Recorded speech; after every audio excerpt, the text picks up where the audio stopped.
Okay, welcome back. So I left you with this numerical exercise to try and work out the value of alpha, giving two different fluxes at two different frequencies, assuming that it's a power law. Okay. So let's have a look at how to do this. So hopefully you've seen this before in physics or whatever, or science. If you've got a power law, then a good idea to try and find the exponent here is to take the logs. Okay, so if you know the value of the flux at two different frequencies, which I'm going to call nu1 and nu2 here, just to make it general, then if this is the proportionality, then you can turn it into an equation this way. Okay, basically like simultaneous equations, really. Just divide the two. And then we were trying to find alpha given two fluxes and two frequencies. So if you take the logs of each side, you can rearrange this equation to give you an equation for alpha. So it's just the ratio of the log of the flux ratio over the log of the frequency ratio. Okay, so if we just put the numbers in, so this was the flux ratio and this was the frequency ratio, put all those numbers in, and you get a spectral index in this case of minus 0.68. Okay, and you will see later in this unit that these negative spectral indices basically tell us that we have these kind of non-thermal sources due to synchrotron, whereas often sort of zero or positive spectral indices indicate that we have thermal emission. But more on that in later lectures. Okay, so that was ionized gas. Now let's move on to another extremely important area of radio astronomy, which is the study of atomic gas and of atomic hydrogen in particular. And that's because radio astronomy is unique in its ability to detect the cool interstellar atomic hydrogen gas. There is no other waveband can do that. And of course, this is an extremely important thing to do.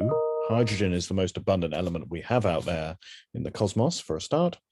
And the atomic hydrogen gas basically makes up the bulk of the interstellar medium in terms of the gas that is present.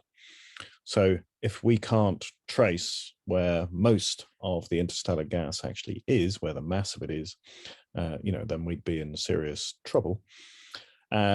And that's because, interstellar gas is basically the raw material to form stars and galaxies. Okay, so if we want to understand the whole life cycle of how stars and galaxies are formed and evolve over time, then we need to be able to trace where that hydrogen gas is and going to and from. So how do we do it? Well, so the problem is that, the cool atomic hydrogen gas is extremely difficult to detect any other way. And the only transition that we have that allows us to trace it is a particular so-called hyperfine transition, often called the spin flip transition. So hyperfine transitions, for those of you who know your atomic physics, is the interaction between the spin of the electron and the spin of the nucleus, which is just the proton in this case. And those spins can either be aligned or misaligned, so either parallel or anti-parallel due to quantum effects. And the transition between these two gives rise to, so the energy difference gives rise to a photon with a frequency of 1.4 gigahertz, which corresponds to a wavelength of 21 centimeters. And so that's way in the heart of the radio spectrum and is therefore, extremely well suited to study by radio telescopes on the ground, and has been done so, ever since the start of radio astronomy, and continues to be a key part of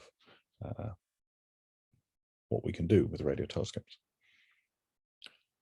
So just a couple of examples. So this is an example of the 21 centimeter emission line from an entire galaxy. Okay, so you can see, so often spectra are converted into a velocity scale using the Doppler shift. So the frequency scale here has been changed into a velocity scale. And so we can see that there's strong emission. So again, here's the flux in millijanskis again here from this galaxy. So the radio telescope has been pointed at the galaxy. You take a spectrum. So this is a spectral line. And we're not talking about continuum radiation now here. And you can see that there's, as we should see, a lot of information in this. We'll look at this later in the unit. And this here is actually a picture of what the 21 centimeter emission looks like if you could look at the whole sky. So this is a survey that has been taken. Again, it's a projection of the emission across the entire sky, dominated here through the middle by emission from our own Milky Way galaxy. So this is the plane of our own Milky Way galaxy. So you can see all the interstellar gas, the interstellar hydrogen gas that inhabits the entire disk of our Milky Way that is rotating. So we have the velocities information in color here. So these alternating colors are telling us about the rotation of our galaxy. There's actually a few other galaxies in here. These are our near neighbor galaxies, the Large and Small Magellanic Cloud. You can see there's a lot of hydrogen gas associated with them, and potentially some interaction going on.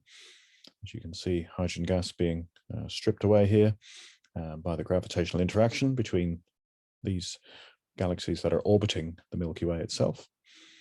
And you also got a couple of other our sort of nearby galaxies in the local group of galaxies, the big Andromeda galaxy here, and M31, and the M33 galaxy here.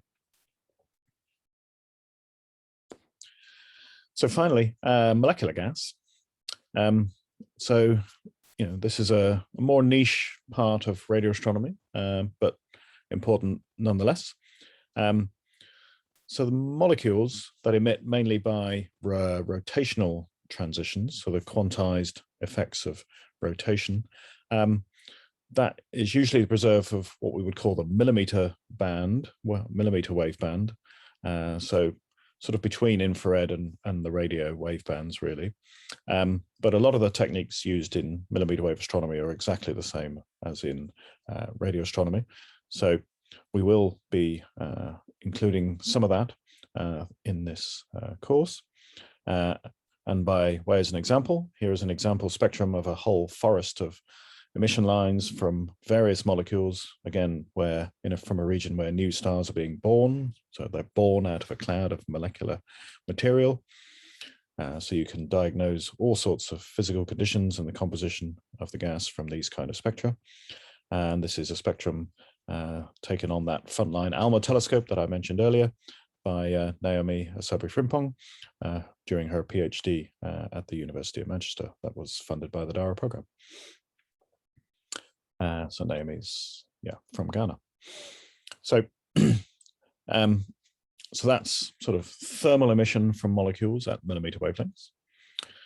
A few molecules also have thermal transitions at centimeter wavelengths. So you can see them in emission or even in absorption against a background continuum source. Those have their uses. But also something we're going to cover in this course from time to time is a type of non-thermal emission from molecules, which happens when you get a population inversion, just like in a laser. And this is referred to as masers in astrophysics. So some molecules emit very strong lines. So again, we're talking about spectral lines at radio wavelengths because of this so-called maser action, which we will come back to later. So again, by way of an example, this is an example of a extremely strong maser line. You can see the scale here, it's thousands of Janskis, so very, very strong because of this amplification, just like a laser. But again, it's a spectral line, so you've got a velocity scale here.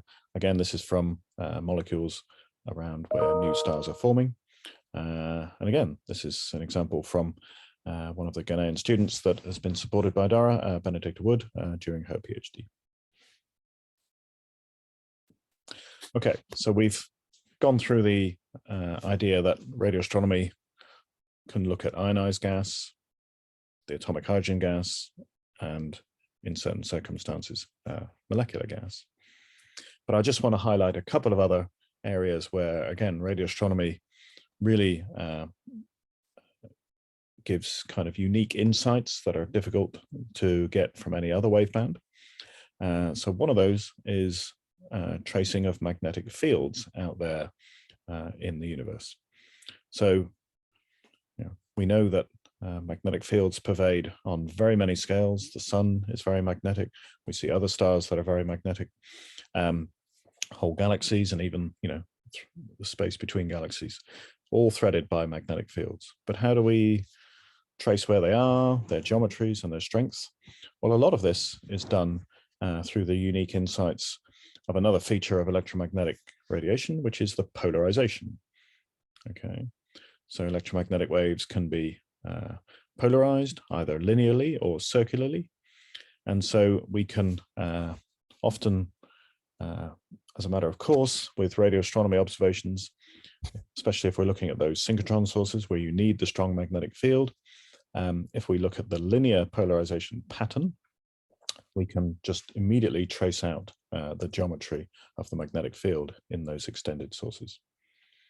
And again, in certain circumstances, we can also measure magnetic field strengths via the so-called Zeeman effect, the splitting of particular lines. Again, these lines due to certain molecules, especially with the masers sometimes. You can measure the magnetic field strength directly using the splitting of those molecular lines. So just an example illustration here. So what we have here is in the background is an optical picture of a galaxy, a spiral galaxy. So you can see the spiral arms winding out from the central region of the galaxy here. And overlaid on that, these little yellow lines represent the pattern of linear polarization from the radio continuum emission coming from this galaxy. So the spiral arms, you get a lot of synchrotron emission in the spiral arms where the kind of massive stars are going supernova and giving rise to non-thermal emission as they expand outwards. And if you trace the polarization pattern from that emission, you see that the magnetic field direction seems to trace along the spiral arms as well, both here and here and here. Okay, so a nice example of how radio observations can trace magnetic fields. Okay, and the final thing I just want to mention is that you can also look at how radio sources vary in the time domain. So how does the strength or polarization change with time? Okay, so lots of radio sources are variable with time. I mean, lots of sources in astronomy, full stop, are variable with time. But again, there are some pretty unique sort of purveyors of radio domain. And top amongst those has to be the pulsars. So these are rapidly spinning neutron stars, so the leftover remnants from a supernova explosion. And they are highly magnetic, they're rotating extremely fast, and they emit pulses of radio emission like a lighthouse. Okay, so you can see this animation here. And so you get a pulse of radio waves every time the beam sweeps across our field of view. And this is what it actually looks like in terms of the strength of radio emission as a function of time. But you can see here, you're getting a pulse almost every second in this particular example. And some of them are much faster, rotating even than once a second. And so these have many, many uses, again, that we will come back to, I'm sure. They are basically clocks in space. Okay.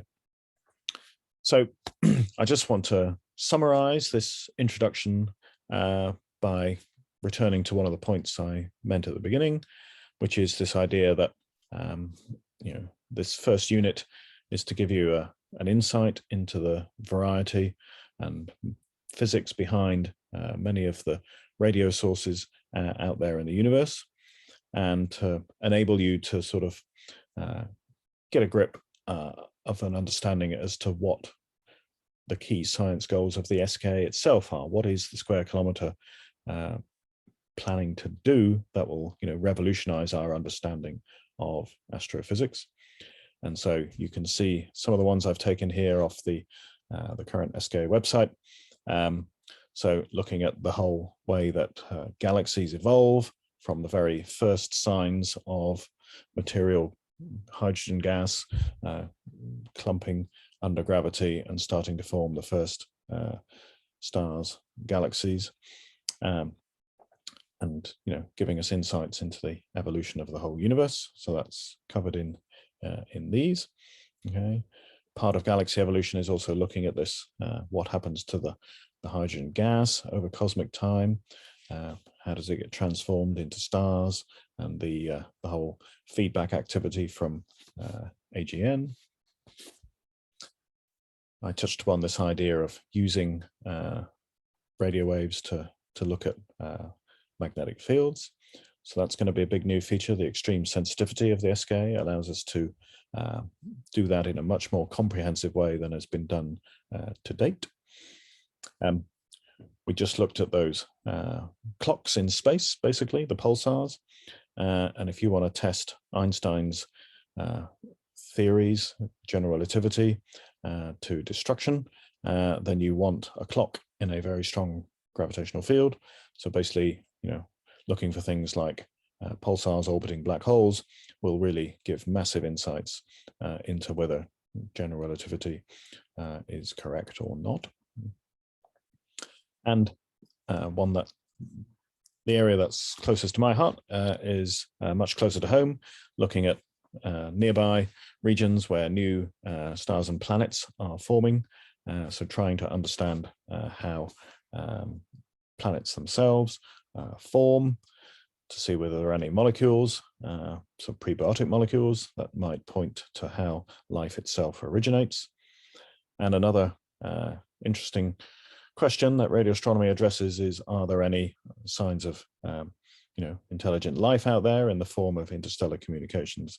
And so that comes to the search for extraterrestrial intelligence, another area where sensitive radio telescopes are key. So that's a little overview of where we're going to be going over the next couple of weeks. So hope that's whetted your appetite, and we'll leave it there for today.